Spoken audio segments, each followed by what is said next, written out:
शराब, सेक्स, खून, ये 3 शब्द काफ़ी हैं ऑटो शंकर को परिभाषित करने के लिए। ऑटो शंकर, जिसने मात्र 6 महीनों में मद्रास की सड़कों को नरक में तब्दील कर दिया। मद्रास में समंदर के किनारे बसे एक शांत से गांव का खूंखार बाशिंदा एक लोकल गुंडे से सीरियल किलर में तब्दील हो गया।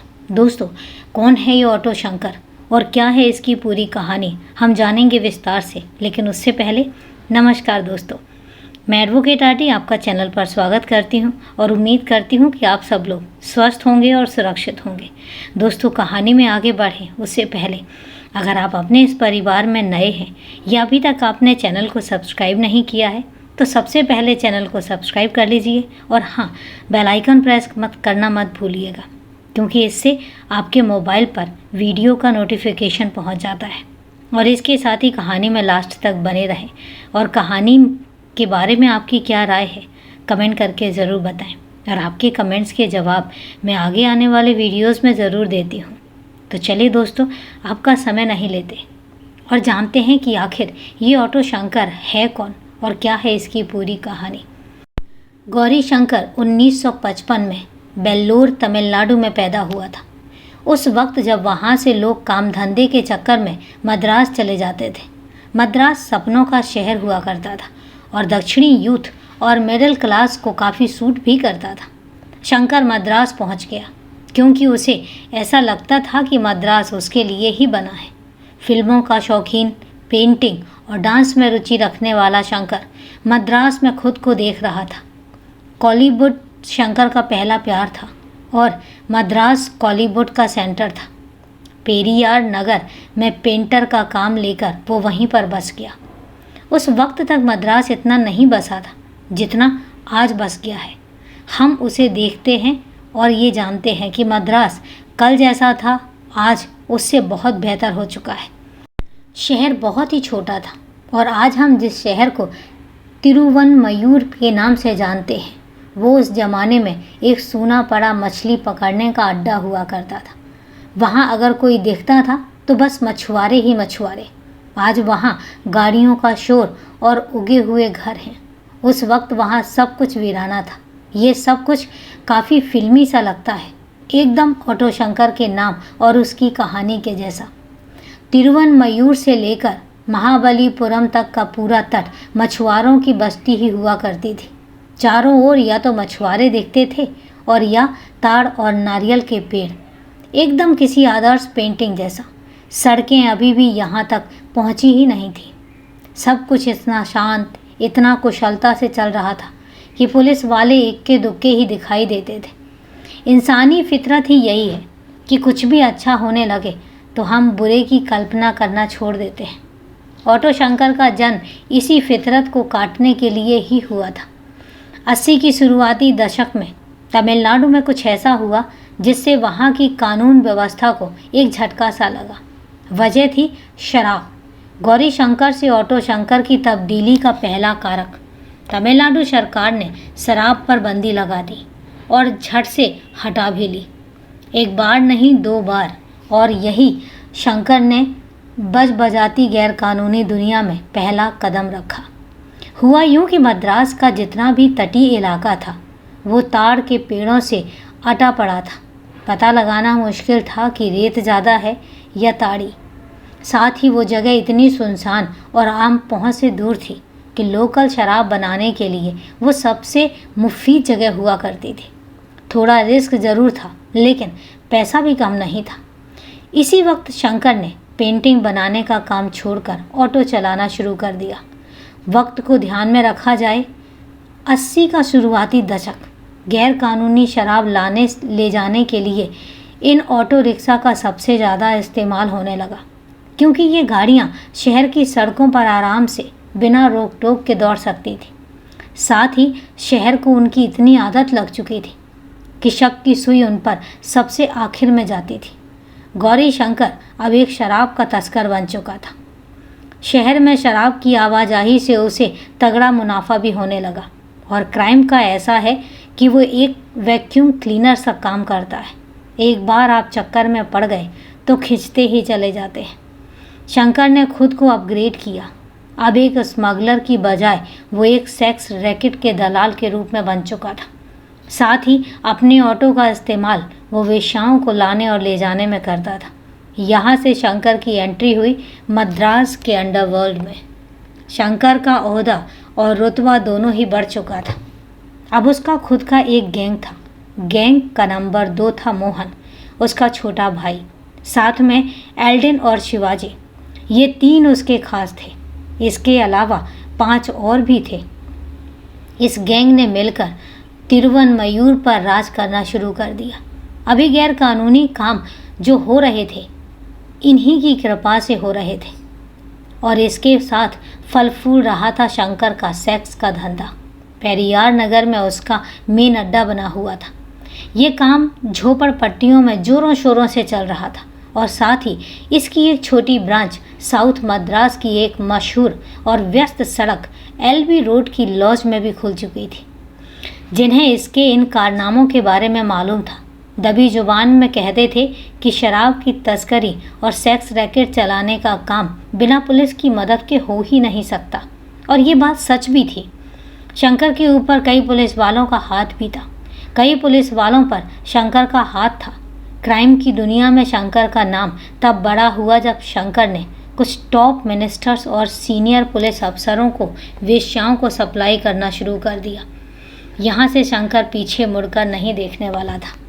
ये बात उसे बखूबी मालूम चल चुकी थी और यहीं से उसके मन में कानून से ऊपर होने की गलत फहमी पैदा हो गई। 1988 के आखिरी हिस्से में तिरुवनमयूर से 9 लड़कियों के गायब होने की बात सामने आई। पुलिस के पास शिकायत भी की गई। पुलिस, जिसे शंकर के कारनामों की पूरी जानकारी थी, मामले को टरकाने में लग गई। उनका कहना था कि वो सभी लड़कियां सेक्स रैकेट में काम करने लगी हैं और अपनी मर्जी से घर से भागी हैं। लेकिन जब लड़कियों के घर वाले इस आरोप को लगातार नकारते रहे तो पुलिस को झक मारकर तफ्तीश करनी ही पड़ी। उन लड़कियों के बारे में कुछ भी मालूम नहीं चल रहा था। शंकर के रैकेट में एक लड़की थी, ललिता। जब उसे ललिता के भागने के बारे में पता चला तो वो उसे पागलों की तरह ढूंढने लगा। उसका पता मिलने पर शंकर उस तक पहुंचा भी। उसे और उसके प्रेमी को पेरियार नगर वापस लेकर आया। वहां ललिता को पीट पीट कर मार डाला। ललिता के प्रेमी को शंकर ने आग में भून दिया। उसकी जली हुई लाश को उसने समंदर में फेंक दिया और ललिता की लाश 1.5 साल बाद मिली। उधर एलबी रोड पर मौजूद उसके सेक्स रैकेट के दूसरे अड्डे पर भी एक दिन एक घटना हुई। वहाँ 3 लड़कों ने एक वेश्या को जबरदस्ती उस लॉज से बाहर ले जाने की कोशिश की। शंकर वहीं पर मौजूद था। वो लड़ पड़ा। लड़ाई सिर्फ कहासुनी से शुरू हुई थी जो बढ़ती चली गई। शंकर ने उन्हें भी पीट पीट कर मार डाला। एक बार फिर पेरियार नगर में ही उन लड़कों की लाश गाड़ दी गई। दिसंबर 1988 में शराब की एक दुकान से बगल से गुजरती लड़की को लगभग अगवा ही कर लिया था। वो कैसे भी गुंडों से बच निकली और सीधा पुलिस के पास जा पहुंची। पुलिस इस बढ़ती गुंडागर्दी से अब तंग आ चुकी थी। पुलिस के कुछ अफसर अंडरकवर होकर काम करने लगे। वो उस शराब की दुकान में पहुंचे जहां लड़की को अगवा करने की कोशिश की गई थी। वहां पहली बार उनके सामने ये नाम आया, ऑटो शंकर। ऑटो शंकर यानी वो आदमी जिससे सभी डरते थे और जो निर्दयता की हद तक क्रूर था। पुलिस को जो बताया गया उसके मुताबिक इस ऑटो शंकर को आदमियों को जलाकर समंदर में फेंकना बेहद पसंद था।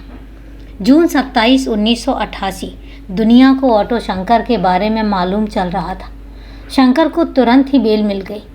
उसके पुलिस और पॉलिटिक्स में काफ़ी कनेक्शन थे और इसी वक्त तमिलनाडु में पॉलिटिकल उथल पुथल भी खूब चल रही थी। तमिलनाडु के मुख्यमंत्री MG रामचंद्रन की मौत हो चुकी थी। वहाँ गवर्नर का शासन चल रहा था और इस समय गायब हुए लोगों के परिवार वालों ने गवर्नर PC अलेक्जेंडर के पास अपनी समस्या पहुंचाई। तिरुवनमयूर की पुलिस कुछ भी करने में नाकाम रही थी। गवर्नर अलेक्जेंडर ने इस केस के लिए एक स्पेशल टीम बनवाई। आरी नाम का एक पुलिस ऑफिसर इस केस में स्पेशली तैनात किया गया था क्योंकि वो शंकर को पर्सनली जानता था और उसकी आदतों से भी वाकिफ था। आरी ने जो जानकारियां इकट्ठी की, उन्होंने इस तफ्तीश में काफ़ी मदद भी की। पुलिस ने शंकर के पूरे गैंग को रिमांड पर ले लिया और भरपूर इंटेरोगेशन की। गैंग के ओरिजिनल मेंबर एल्डन सबसे पहले लीक हुआ था। उसने जुर्म कबूल किए और सरकारी गवाह बनने के लिए राजी हो गया। शह पाकर पुलिस शंकर के पास पहुंची और फिर से अरेस्ट किया। इस बार उसने भी जुर्म अपना कबूल कर लिया। पुलिस ने पेरियार नगर से 5 लाशें बरामद की। शंकर ने उन्हें सीमेंट की दीवारों में चुनवा दिया था। ट्रायल लाशों की बरामदगी महज शुरुआत थी। जब शंकर की प्रॉपर्टी खंगाली गई तो एक डायरी मिली। डायरी में वो सब कुछ था जो खुले में आना बेहद ज़रूरी था। उसमें ऐसे तमाम पुलिस वालों का नाम था जो उसकी मदद किया करते थे। साथ ही कई पुलिस वालों की फ़ोटो भी मिली जिन्होंने शंकर के साथ खड़े होकर पोज देते हुए फ़ोटो खिंचवाई थी। 2 पुलिस वाले तुरंत ही सस्पेंड कर दिए गए। एक डिप्टी सुपरिटेंडेंट को लंबी छुट्टी पर भेज दिया गया। बाद में उसे भी सस्पेंड कर दिया। शंकर ने अदालत में बताया कि उसके क्राइम के पीछे मेन हाथ सिनेमा का था। उसे फिल्मों में दिखाए क्राइम से प्रेरणा मिलती थी। उसे फिल्मी विलन जैसा बनना पसंद था। उस वक्त के additional director general of police ने एक सेमिनार में कहा था कि शंकर के मॉरल करप्शन की वजह भी सिनेमा ही रहा था। हालांकि बाद में शंकर ने जो भी बताया वो बहुत ही निराशाजनक और शर्मनाक था, हैरान करने वाला भी था। उसने अपने कबूलनामे में और कई रिपोर्टर्स के बात करते हुए बताया था कि उसने जिन भी लड़कियों को किडनैप किया या किडनैप करने की कोशिश की वो पॉलिटिशियंस के लिए थी। उसने कहा कि जब पॉलिटिशियंस उनका रेप कर देते थे तो वो उन्हें मारकर समंदर में फेंक देता था। इस बात में कोई आश्चर्य नहीं कि उसके कबूलनामे के बावजूद इन मामलों में कोई भी इंक्वायरी नहीं हो पाई। अभी तक शंकर और उसका गैंग पल्लावरम पुलिस स्टेशन में बंद थे। उन्हें अब मद्रास सेंट्रल जेल में भेज दिया गया। वहाँ से शंकर अपने 4 साथियों के साथ भाग निकला। कहते हैं कि उसकी मदद एक महिला ने की थी और बाद में पता चला कि 3 जेल वार्डन ने मिलकर शंकर की मदद की थी। शंकर तो पकड़ा गया उड़ीसा में राउरकेला में, जहां मशहूर स्टील प्लांट मौजूद था। तीनों जेल वार्डन को 6-6 महीनों की सज़ा हो गई। लेकिन हालात ये थे कि जेल की सलाखों के पीछे रहने के बावजूद उसके स्टाइल में कोई कमी नहीं आई। उसे जेल में भी विस्की मिलती थी। पैसे और भ्रष्ट पुलिस के दम पर सेक्स छोड़कर उसे जेल में सब कुछ मिल जाता था। शंकर के जेल से भागने की वजह से उसकी सज़ा में छूट के सभी रास्ते बंद हो गए थे। मौत की सज़ा पर प्रेसिडेंट ने माफ़ीनामे पर साइन करने से भी मना कर दिया था।